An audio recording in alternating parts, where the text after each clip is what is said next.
Going to be installing the new Rage Cycles tail tidy, at least the turn signals, and then getting rid of this monstrosity that I've been waiting for a while. So I'm going to show you how to remove it. I've already removed the cover off of it, easy peasy. Now there's 3 screws, 1, 2, 3 Allen head screws. Remove those. These are on pretty tight.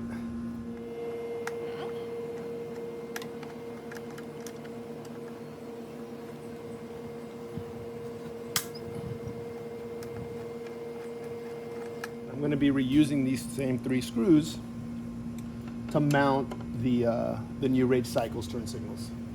And then you're going to see what I'm going to be doing with the license plate. I'm going to be mounting it under here, like most people do.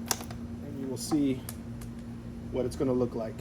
I have 2 options that I'm going with. One's a GoPro option, GoPro mounts, or I'm going to go with a little Amazon, universal fit tail tidy. So stay tuned for that. So here we have 3 wires. The white one seems to be the license plate if I follow it, and the 2 black ones, they're labeled here R and L, left, right, I assume, right? So I'm going to disconnect these, and the new Rage Cycles is a plug and play. So let's see what we come up with.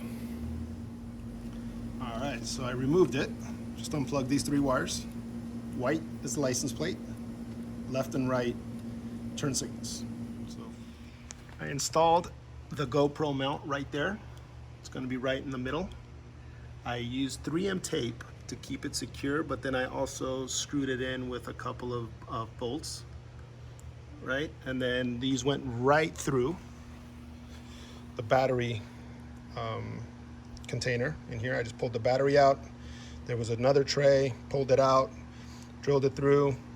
It's perfect right now. Put the battery in, started the bike, reset the date and the time, and we're good to go.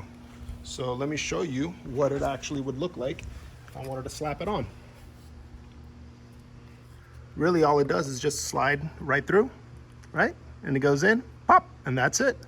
So now what I'm going to do is install that TST Industries light right there, and then route the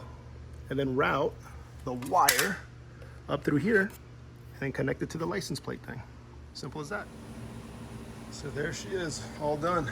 There's my license plate, the light from TST Industries. That's on. Works like a charm. I could adjust this any which way I want because it's a GoPro, right? It's easy for me to take off if I ever go to track day, easy peasy. Just unclip it. Super sturdy, ain't going anywhere. And that's it.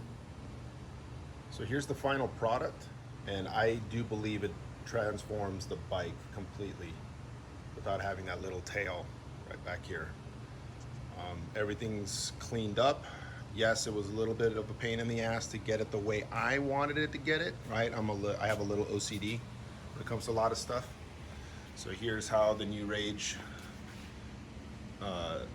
lights look. Cleaned up, no wires showing. I was purposeful on that, making sure that all the wires were tucked in over here. I cut a little bit with a Dremel, just so I could get the wires tucked in so you couldn't see them. And that's it. Super clean. The GoPro mount, right? It's got that 3M adhesive tape, but I also have 2 screws that are going through the actual mount. So it ain't going anywhere. Pretty sturdy. You saw what the light looks like in the dark at night. Super bright, so won't have any issues with that. Here's how it looks. I could adjust this up and down any which way I want. The wire for the light is right there. It goes in through here and then through the top, and there you have it. Super clean, happy with the way it came out. And now to tackle other projects, like getting rid of these hand guards. All right, stay tuned. Thanks again, guys.